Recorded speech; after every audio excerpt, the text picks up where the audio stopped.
मुकम्मल मालूमात के लिए वीडियो को आखिर तक देखें। अस्सलाम वालेकुम जी। आज की वीडियो का हमारा टॉपिक है जी कि पेयरिंग किस तरह से करें। पेयरिंग के लिए जो सबसे इंतहाई चीज़ है वो आपके पास मेल और फीमेल का कंफर्म होना बहुत ज़रूरी है कि आपके पास मेल और फीमेल ही हों। अक्सर न्यू फैंसी इस चीज़ में गलती करते हैं कि उनको जेंडर का आइडिया नहीं होता और वो दो बर्ड्स को साथ में इकट्ठा छोड़ देते हैं। अगर वो दोनों मेल होंगे या दोनों फीमेलें होंगी तो पेयर जो है वो नहीं लगेगा, और अगर सम टाइम पेड़ लग भी गया तो आपके पास उसकी प्रोग्रेस जो है वो नहीं आएगी, उसकी अंडे नहीं आएंगे, उसके बच्चे नहीं आएंगे। तो सबसे पहला स्टेप है उनके जेंडर्स को कंफर्म करना। तो न्यू फैंसियर्स को हमेशा मैं यही रिकमेंड करता हूँ कि वो जेंडर कंफर्म करने के लिए बर्ड का डीएनए ही करवाएं, क्योंकि उनको उसके अलावा जो है वो किसी चीज़ का आइडिया नहीं होगा। ठीक है, हम जो है वो डीएनए करवाए बगैर भी बर्ड का आइडिया लगा लेते हैं, लेकिन ये डिपेंड करता है आपके एक्सपीरियंस के ऊपर, जो कि आपको वक्त के साथ साथ आएगा। तो डीएनए सैंपल लें, लैब में भेजें और डीएनए करवा कर आप अपने बर्ड को कंफर्म करें कि वो मेल है या फीमेल। डीएनए का सैंपल किस तरह से लेना है, इसके लिए पहले से मेरे यूट्यूब चैनल के ऊपर वीडियो मौजूद है, आप उसको जाके देख सकते हैं। ये आपके सामने पेड़ नज़र आ रहा है, जब पेड़ अच्छी तरह से बाउंड हो जाएगा तो वो इस तरह से आपस में इकट्ठा बैठेगा, आपस में लड़ेंगे नहीं, तो ये निशानी होगी कि पेड़ आपका जो वो अच्छी तरह से बाउंड हो गया है और अब वो लाइन के लिए, ब्रीड के लिए तैयार है। जिस तरह से ये मेरा पेड़ तैयार है, इसमें अल्बाइनो का मेल है और क्रीमिनो की फ़ीमेल है, और इनकी अल्हम्दुलिल्लाह से लेइंग भी जो है वो स्टार्ट हो चुकी है। ये देखें माशाल्लाह इसकी जो है वो लेइंग आना शुरू हो चुकी है।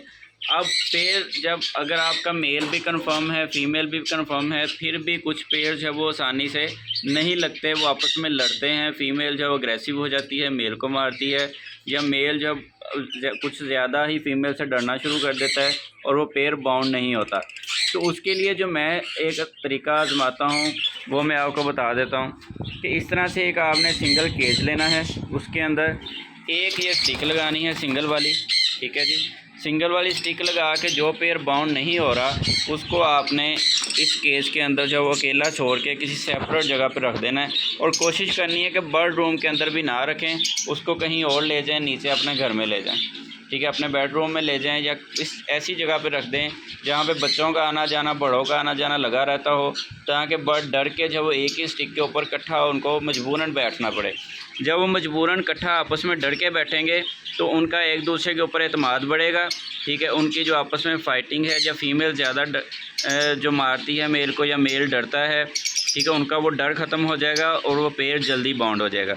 जिस तरह ये स्टिक एक लगी हुई है, इसके ऊपर मेल बैठा हुआ है और मजबूरन जो है फ़ीमेल को भी इसी के ऊपर जो है वो बैठना पड़ेगा, तो इनका एक दूसरे के ऊपर एतमाद बढ़ेगा और इनका पेयर जो है वो जल्दी बाउंड हो जाएगा। तो ये दो तरीके हैं।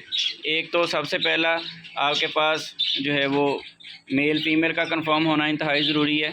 दूसरी चीज़, उनको इस तरह से आप अगर तो वो केज के अंदर बाउंडिंग नहीं कर रहे तो फिर आपने ये वाला तरीका आजमाना है। अदरवाइज़ कुछ पेयर जैसे ही आप केज में छोड़ते हैं, मेल फीमेल कंफर्म हो तो वो फ़ौरन से जो है वो पेयरिंग कर लेते हैं, तो इतना इशू नहीं होता। ठीक है, जिस तरह ये मेरा एक पेयर है, ये मैंने पिछले हफ्ते अभी छोड़ा था और छोड़ते ही मेल ने जो है फ़ीमेल को एक्सेप्ट कर लिया और फ़ौरन से इनकी बॉन्डिंग हो गई और अल्हम्दुलिल्लाह अब इसकी लेइंग भी स्टार्ट हो चुकी है। इसने एक अंडा भी ले कर दिया हुआ। ठीक है, पेयरिंग के मतलब और कोई आपका क्वेश्चन हो, कोई जानकारी आपको चाहिए हो तो आप कमेंट्स में बता सकते हैं। इंशाल्लाह आपको उसका भरपूर जो है वो आंसर मिलेगा, और अगर ज़रूरत पड़ी तो उसकी वीडियो भी अलग से बन सकती है आपके नाम के साथ। तो दुआ में याद रखिएगा जी। Thank you for watching. Allah Hafiz.